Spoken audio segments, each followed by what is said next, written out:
Welcome back. Colts Corner with myself, Kevin Bowen, Eddie Garrison. Week 2 of the preseason upon us, and really, we're about ready to close up shop on life at Grand Park.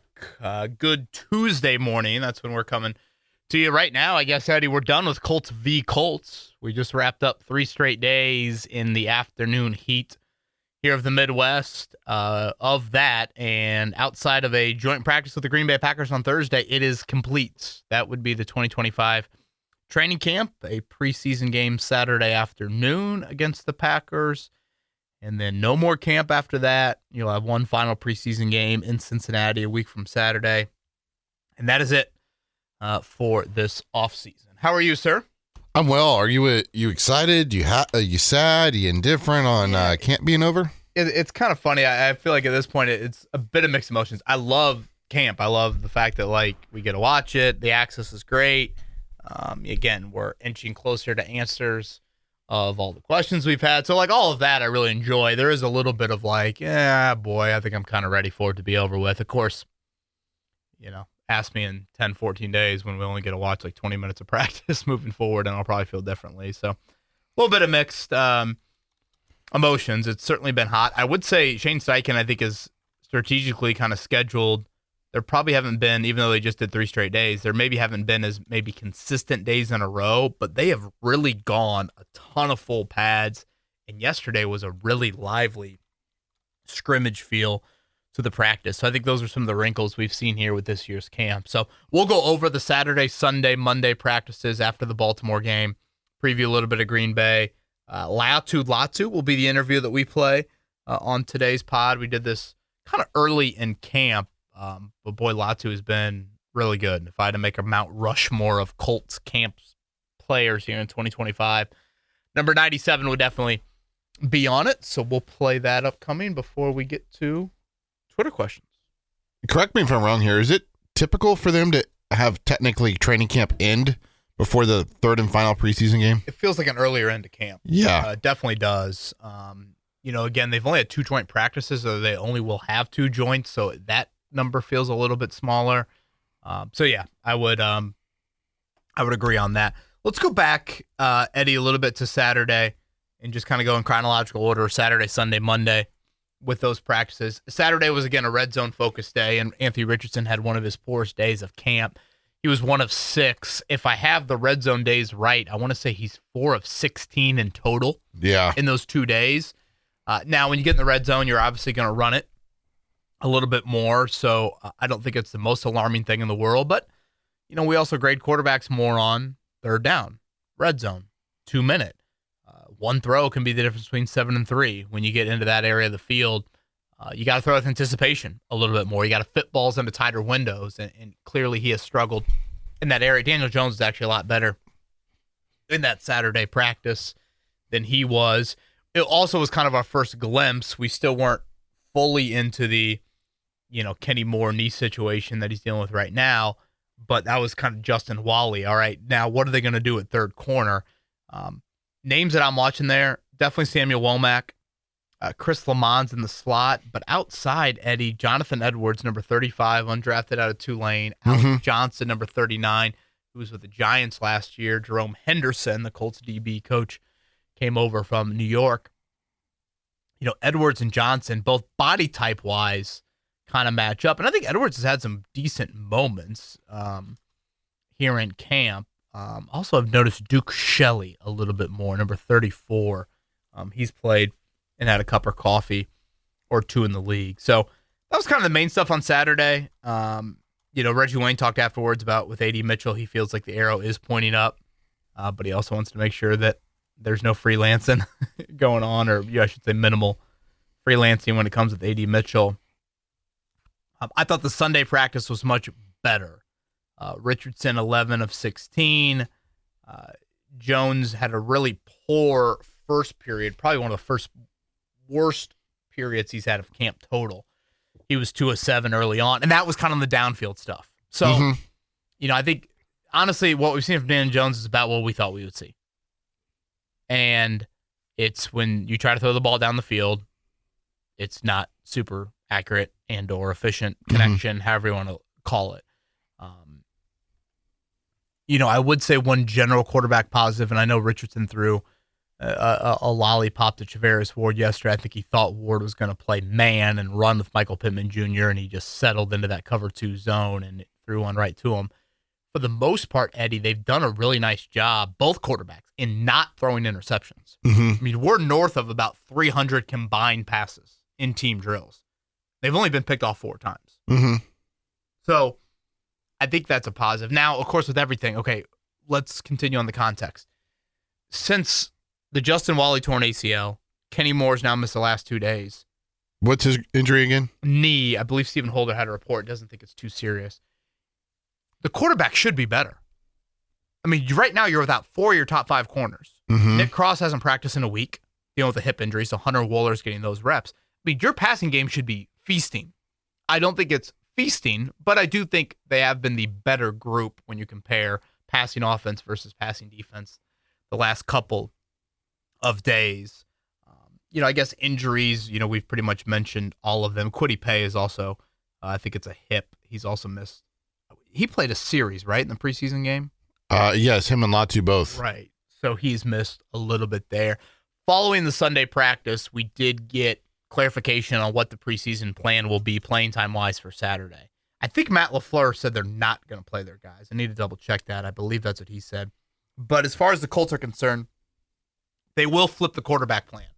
So Daniel Jones will get the initial run and play a series or 2, and then Anthony Richardson will play the rest of the first quarter and that second quarter. So try to get the quarter and a half for Richardson.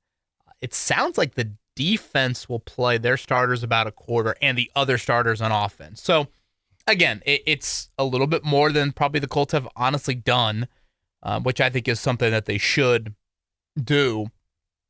I am curious as a general thought, Eddie, to Saturday. Mm-hmm. Does Anthony Richardson need to play well? If you go back to Thursday night, that was not a good night for him. Nope. Now, the sample size was small, but that was a self-inflicted. Sample size was small. Mm-hmm. His misidentification, misread, Mm-hmm. led to his night ending early. If he has a subpar performance on Saturday, what does that do? It's a good question. How much do you ignore if you're Shane Steichen I don't think you can ignore on-field production against backups. That is confirmed, yes, because LaFleur did say that starters would play in the joint practice versus the Colts and not play any snaps in the preseason game. There you go. Yeah, not only backups, but game setting against another team. All of it checks out. So, I've largely agreed with the premise out there. A tie goes to Richardson. I've said before, I think Steichen's a lot more open-minded to Jones than people really want to admit. And if you get all these tea leaves that are telling you, gosh, man, now it's happening again in a game. Steichen doesn't strike. I don't know. Maybe he does, but I don't get the feeling he definitely wants to continue this competition next week. I don't get that vibe, but I don't know. Maybe he will continue it during the Cincinnati game. I mean, does any coordinator or head coach want their quarterback competition going this far into camp? No, that's probably a very fair and very obvious point that you make there. Yeah. No, that is well said. Yesterday, I thought, again, quarterbacks were better. They both were really good to end practice, set up the scene from yesterday. Again, long practice, situational scrimmage is what Shane Steichen had the megaphone out there. 2nd and 4, 2nd and 4. Felt like I was watching a scene from Rudy.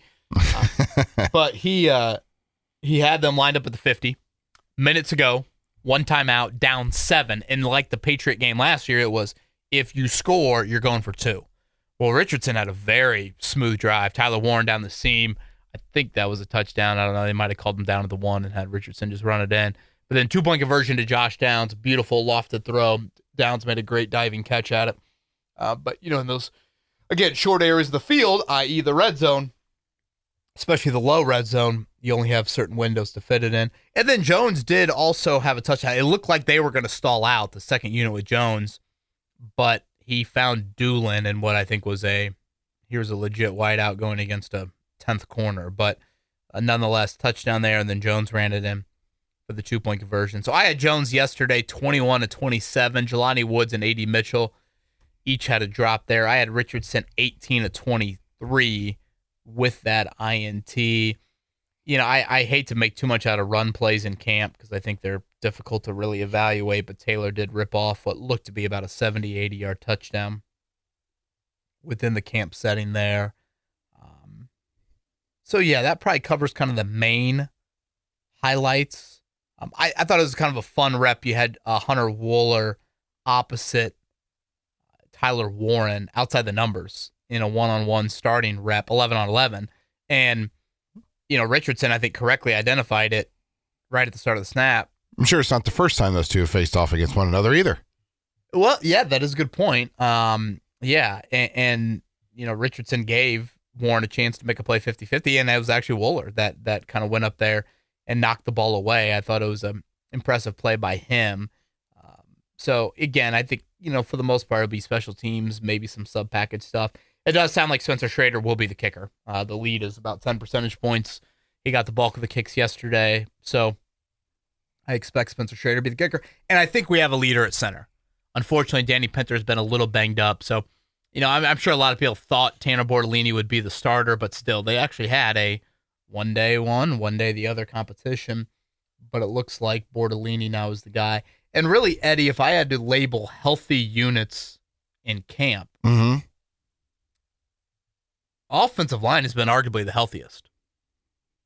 And that goes for really starters, even backups. They've been a very healthy group. Braden Smith has not had a lot of off days. No. So that's, I think, good news in trying to, build a little bit of cohesion with that line there. So unless you got anything else to add, that pretty much covers everything from a practice recap. I do want to ask you about a couple players, just because one of them is a free agent signing that the Colts were very high on. And I know, KB, you're primarily focused on the quarterback competition and the offense just because that's what, people want to hear about, people want to read about.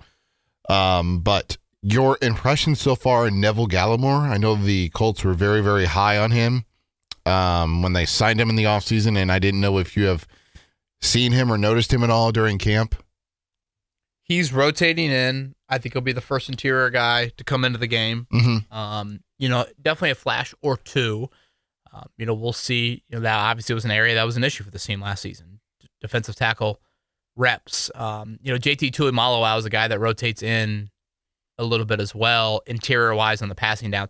What's the IndyCar package? I've kind of thought about that, Eddie, of like, okay, what's your third down pass rush group? Obviously, Latu and Buckner are givens. I assume Kwity Paye. Again, he's missed about the last week. Who's your fourth? You would put Kwity in there over Samson Ebukam?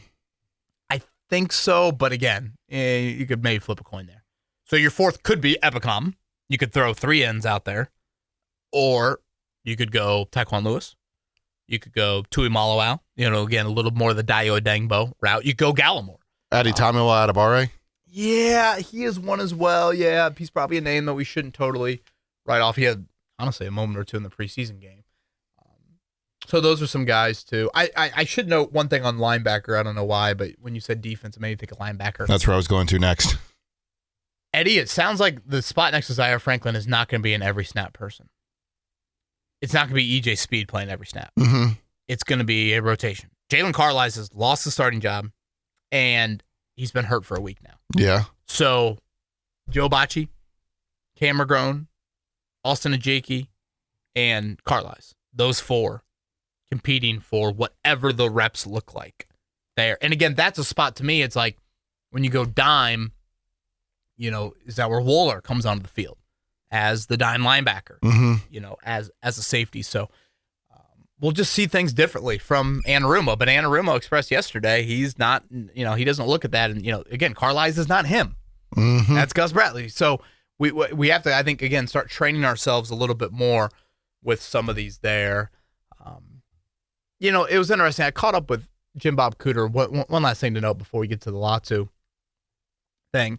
I caught up with Jim Bob Cooter after practice yesterday just because I wanted to ask him about completion percentage in a training camp. We can't really chart yards. It's very difficult. Again, some sacks they blow dead. Some sacks they don't blow dead. You're obviously not tackling. Nothing is perfect from a statistical standpoint in training camp. Right. So, I just asked him, I'm like, do you care about training camp completion percentage? And he basically said it does matter, but it's not the end-all, be-all. in that, you can kind of artificially pump up that completion percentage just living in the check down world. Yeah. And we want our guys to do some testing down the field because I'd have to double check my numbers. I want to say Richardson's completion percentage, it's not a huge discrepancy, but I think it's the lowest of his 3 years in camp. Again, we're talking like 61 to 62 to 65. Like all these numbers are generally in the same area. So I brought that up to him, and he's like, yeah, that, because I said to him, I'm like, my naked eye says, I feel like Richardson's been a little bit more accurate underneath, yet the completion percentage number is lower. He was kind of nodding his head and was like, I think some of that comes from he feels a little bit more comfortable in the offense attempting second-ish level throws. Those naturally are going to have a little bit more incompletion to them. So it's the right read. It's correct. And if you hit it, the yards per attempt number says that was the right decision. So I think it's just interesting to hear coaches, yards per attempt, you always hear is a great indicator of quarterback play.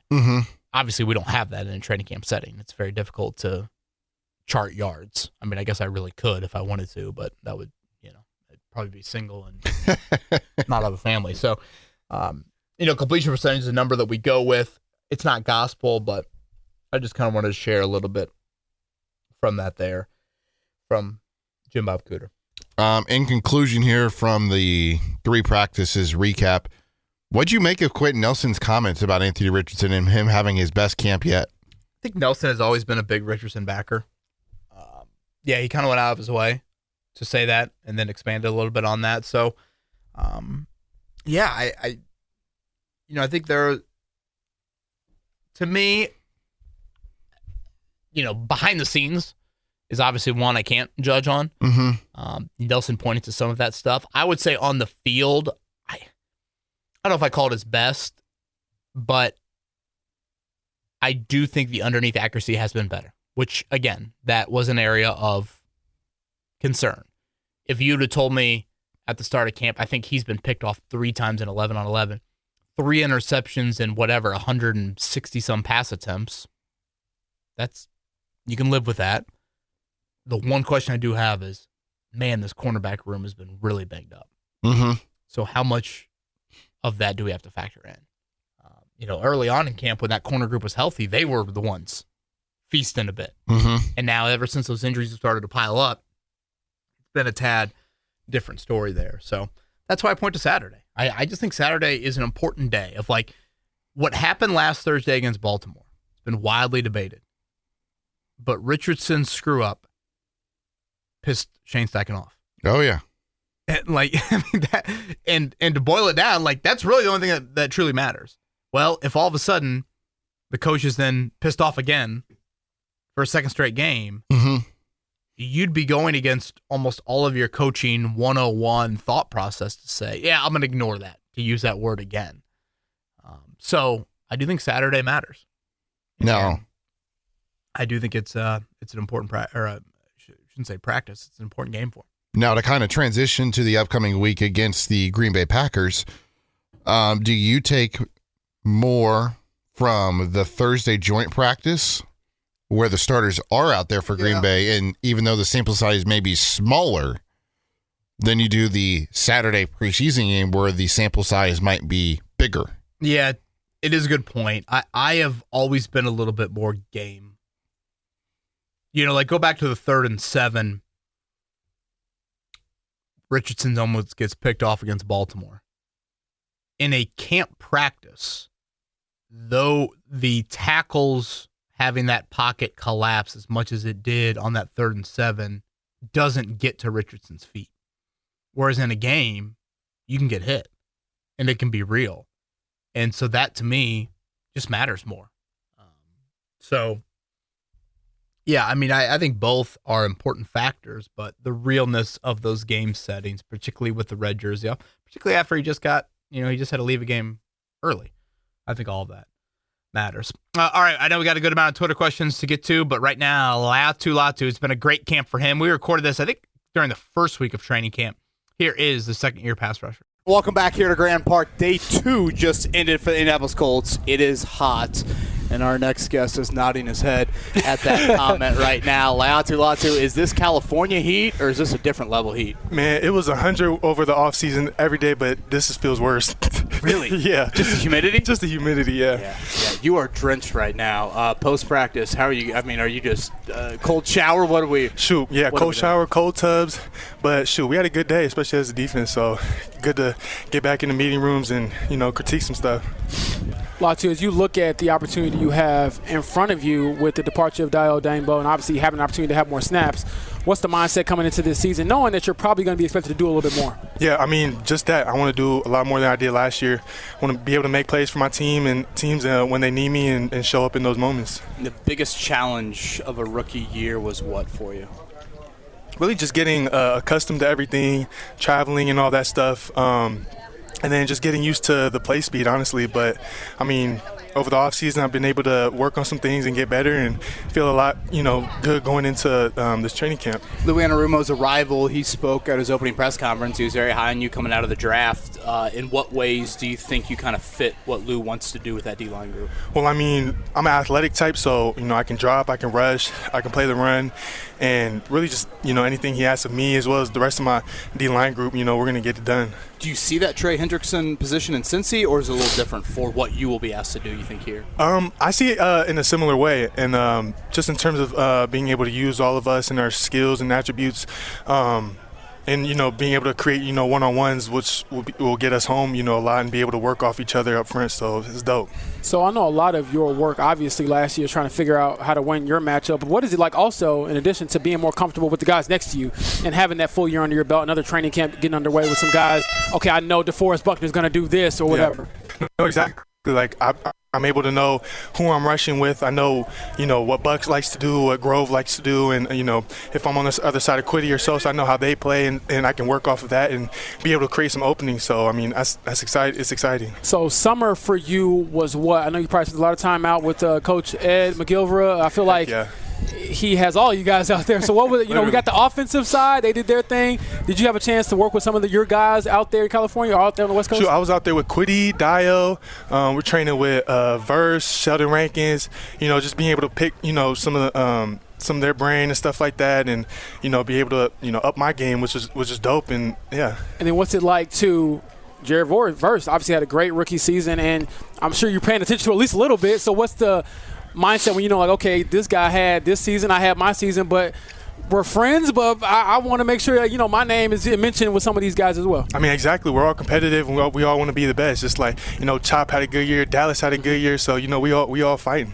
Number 97, Laiatu Latu, is with us here live at Colts training camp after a hot one here on day 2. If you could take any skill set from another defensive lineman in your room, what would you take and who would it be from? I would say that's a good one. That's a good question. Let's see. I would probably take like Quiddy's ability to be able to make a move off his first one, and then the second one, and his third one, just being able to keep rushing like and counters. Stuff like that. Yeah, and I've been picking up off of each one of them, so I'm super blessed to be a part of the room that I'm in. Yeah, little birdie told us that Shane the other night threw up the Grover throwing the Minnesota O lineman out of the club highlight in there. I mean, we love seeing that one. Did that get the meeting room going a little bit? Hell yeah, especially the new guys that came in. They're like, dude.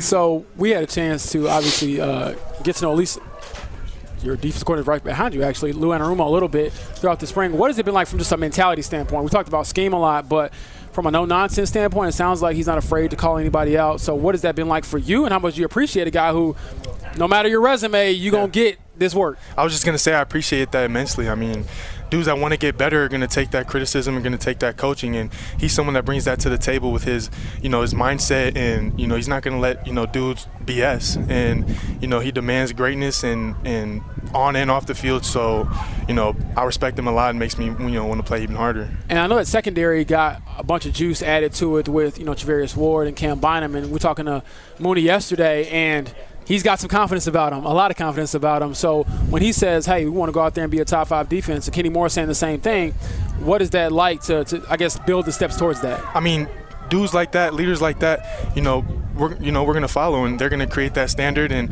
we're going to uphold that standard and be able to take that onto the field on Sundays and whatever day we're playing and be able to go, kick some ass. That is Laiatu Latu with us here again live in Westfield. It is Colts training camp. The best thing you did this offseason, off the field, what was the best thing you did? Off the field? Yeah, hobby, anything? I did some hikes, on the weekends when I was in LA, and there's some hikes in Sacramento. So just being able to, go out in nature, get my mind to rest, be closer to God. So, I think that was probably the best thing I've done. And I know you haven't called Indy home for a while, but do you have a favorite restaurant, a favorite spot here in Indy that you enjoy? There's a Vietnamese spot called Chow. Okay. That's good. Okay. Where's Super that at? good. I don't know where it's at. I DoorDash it, but Got it. they got a good banh mi sandwich. Ooh. So a banh mi sandwich would taste like what? Like a sandwich just with steak in it, then a bunch of cucumbers, lettuce, and then their own Vietnamese sauce and stuff like that. Interesting. Well, you're talking to the palate of a couple third graders here. Dino Nuggets here. Hey, I can't blame that. Look, I can't man, blame that's that. Dino only Nuggets once go a crazy. week. It's only once a week. Lou Anarumo's judging me here over Latu's shoulder. I'm just saying, man. Honestly, the best thing about having kids is I can just eat their food. I'm just like, all that mac and cheese you don't want to eat, I put it right in my belly. Well, I got one more for you, Laiatu. What's the latest on your brother? I know he had signed earlier this summer, so what have those conversations been like with him about just the transition, the opportunity to try to latch on to the NFL? So he's been locked in. He's asked me a couple questions that, help him put him a step ahead. When he went out to Buffalo early, being in a facility, working out, growing, trying to get smarter in the room. So he wants to be the best, and I can't wait for him to go kill it too. And for those listening, is it Kalecki? Yeah. So he walked in when he got drafted. Laiatu brought his family. Oh yeah. And then he walks in. I'm like, okay, that's obviously the football player. And his brother walks in. I'm like, wait a second. This is the little brother. You and look he's like a taller. hooper. Yeah, exactly. So I thought we could feel the roster there. Yeah, I was like, hold on, wait a second. So he's got some talent too, and I'm glad you're giving him a couple of tips and ropes. And That's love. I appreciate that. Latu, let's end with this. Year two goals individually. What would be that for you? I want at least more than 8 sacks, and I'm striving for a sack a game, and just being able to go out there on the field and what my team and my teammates demand of me, I want to be able to go and do that and fulfill that. That is number 97 for the Indianapolis Colts. Laiatu Latu. It is a big second-year role coming up for him. Stay healthy, stay cool, and good luck. Sure. Man. I appreciate you guys. Thank you to Mr. Latu. He's got quite the hair rocking there. And really, again, I think he's been a little better than Braden Smith in those matchups. So we'll see if it translates. Certainly it could do wonders to your football team if you get Latu finishing off a few more plays this season. So nice camp for the UCLA product. We got a touchdown's worth of Twitter questions. Are you ready for them, KB? Let's do it. Starting with Jamie, in Thursday's game, Daniel Jones missed A.D. Mitchell on a slant. The safety was lurking. Was it a true miss, or were we just seeing A.D. pull up? Yeah, Jamie, it's a good question. Eddie, we talked about A.D. Mitchell a little bit Friday after the game. 2 receptions on 6 targets is not a good ratio. If you really want to dissect the 6 targets and I guess the 4 incompletions off those 6 targets, that was the one I had the biggest worry on. The other 3 I could kind of accept. Again, I thought some 50-50 flag moments. I thought some 50-50 opportunities just didn't necessarily go his way. But I want to see more of those chances, Jamie. Mm-hmm. Like Saturday, a week from Saturday against Cincinnati too, because I do think those are the questionable areas I have with him.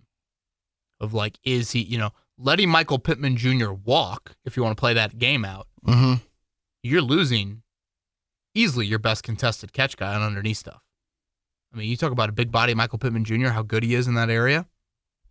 I mean, that's what he excels in. Remember icing the game against the Titans?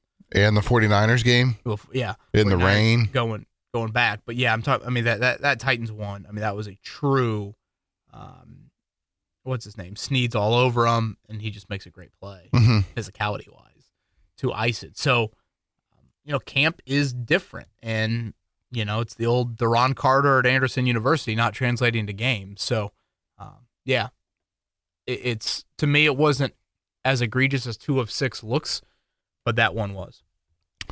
Conroy states, not speaking on the AR injury here, but with the amount of injuries that Conroy has seen from camp, is this a problem with the turf that they are playing on?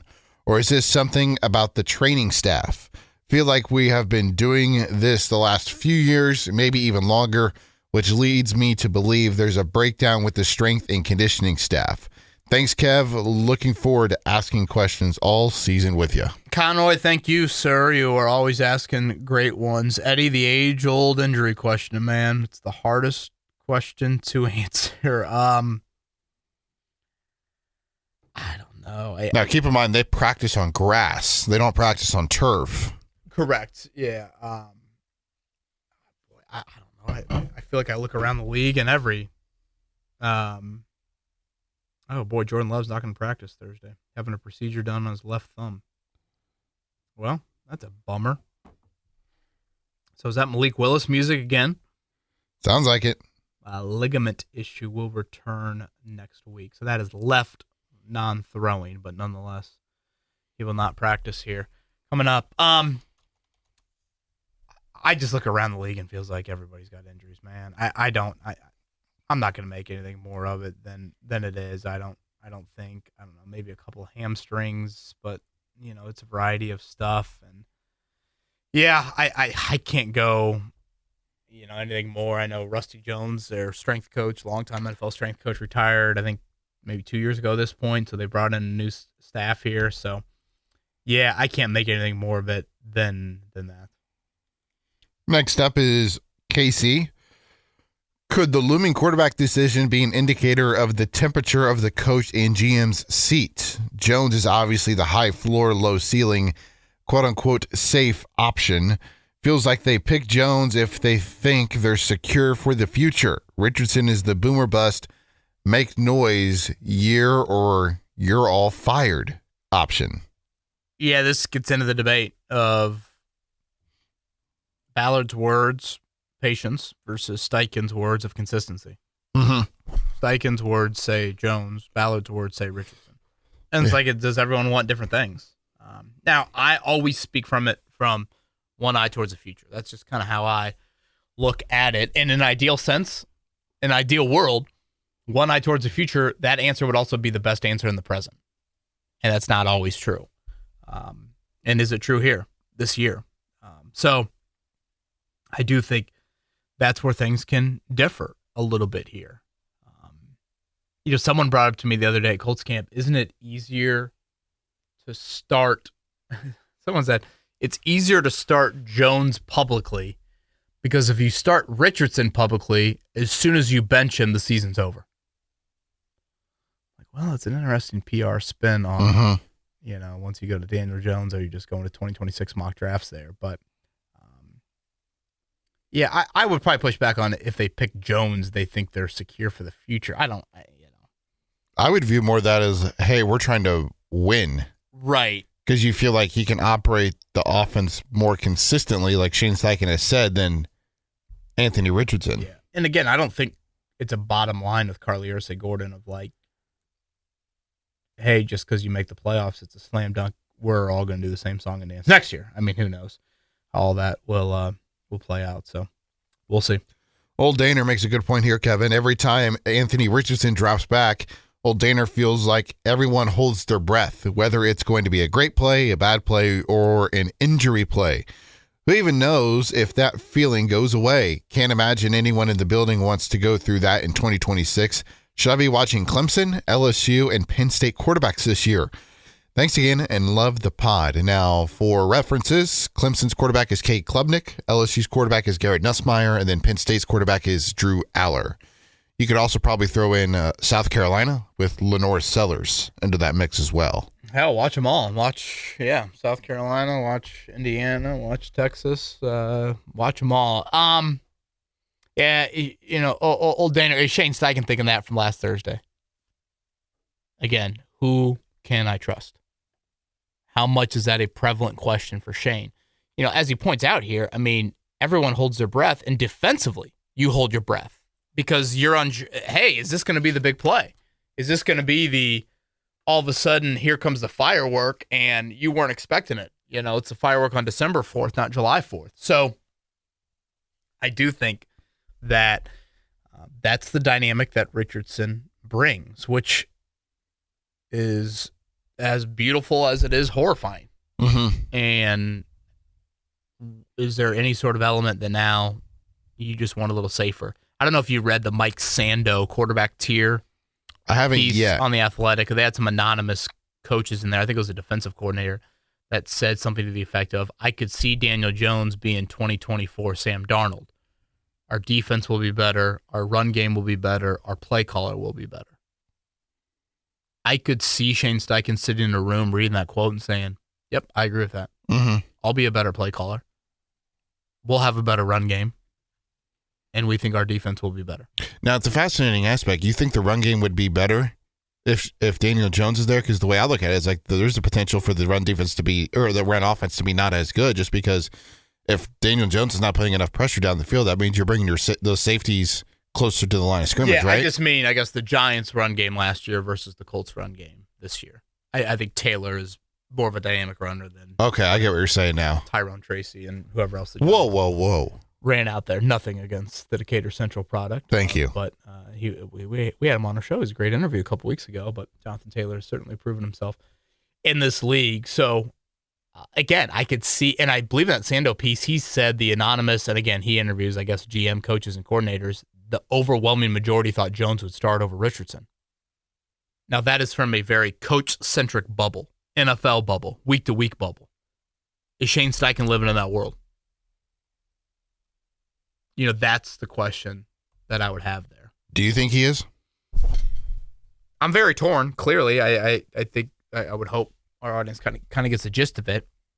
I don't think it's been as if Richardson has one more strike against him. I think Thursday was a big strike. If there's one more strike against him, then I think it's Jones. But he's got an opportunity to not create that strike. 3 questions left. This is from Mark. If A.D. Mitchell comes on this year and flashes showing he belongs, and Alec Pierce and Josh Downs do Alec Pierce and Josh Downs things, I think it's pretty clear that the Colts can let Michael Pittman walk and extend Alec Pierce. To be fair, Pittman, considering the quarterback carousel he's been a part of since being in Indianapolis, I have a feeling he's going to look elsewhere to fully maximize his skill set. How comfortable would you be with the receiving group of Alec Pierce, Josh Downs, and Anthony? I almost called him Anthony Gold for some reason. Alec Pierce, Josh Downs, and A.D. Mitchell, complemented by Tyler Warren. Would the Colts need to add another piece? Yeah, on paper, I think there is some strong appeal to that. Now, I think you need to see, obviously, continued growth in Mitchell. That speaks for itself. Pierce, you would like a little bit more kind of well-rounded nature. But I agree with a lot of what Mark is laying out. I think the Pierce-Pittman debate comes down to a couple things for me. What's harder to find? Is it the Pierce skill set or the Pittman skill set? I tend to think it's a Pierce skill set. He's also younger, and is this back injury going to go away? This Pittman who plays the game so damn physically. 30 years, we're seeing a Terry McLaurin right now. You get to that 30 number, and boy, does it get scary for teams. Yeah. So does that impact you at all? And again, I've probably been more of I like what Pittman brings, a lot of what he brings, but still, you think you got to be a realist and, okay, you go to the grocery, what's easier to find on the shelf? The obscure thing that my wife's told me to find, or Doritos that I want to find? What was that obscure thing that Matty Bowen wants you to find? Some just stupid, I don't know, some random olive on the, I've talked to 3 people at Kroger asking if they've ever heard of it, and I'm Google imaging it, and I can't find anything. I'm like, oh, Doritos, party size, 2 for $6. Let's put that in the cart. Would the leadership aspect of Pittman be lost for that room? I don't want to undermine some of that stuff. He's tough as hell. He's durable. All of that I think are important qualities. I think he sends a strong message, but sometimes you got to sacrifice. Matt wants to know what's the over-under on what week Riley Leonard starts. Week 8.5. I hate it, but I'm taking the under. That's Matt, not me. Can I go over?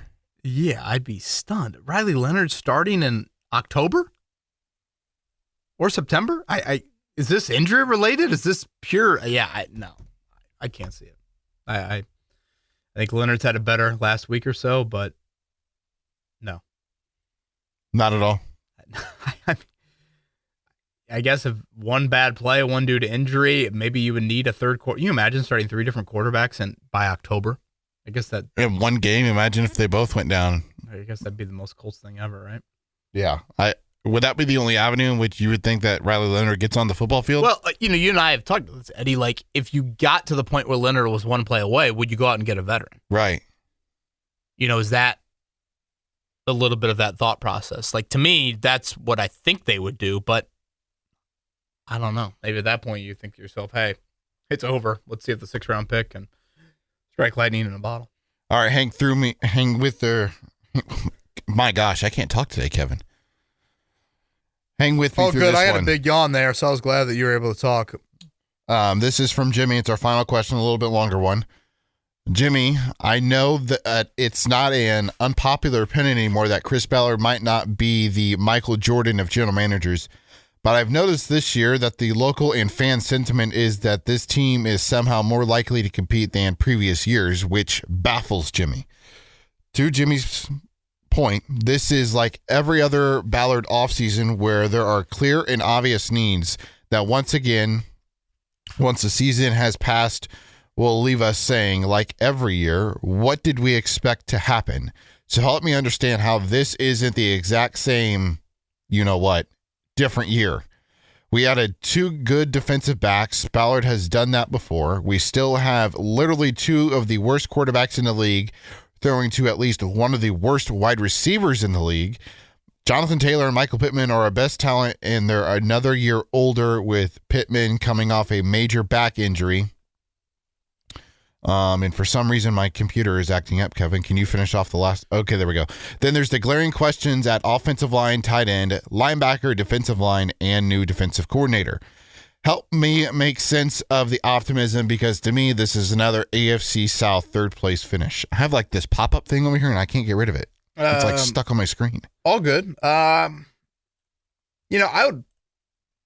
guess I got several thoughts, but I would push back pretty significantly to he's added 2 defensive backs before. I mean, no, not at all. I mean, of Ward and Bynum's ilk in the same offseason, no. There's nowhere in the 8-year previous that it's been there.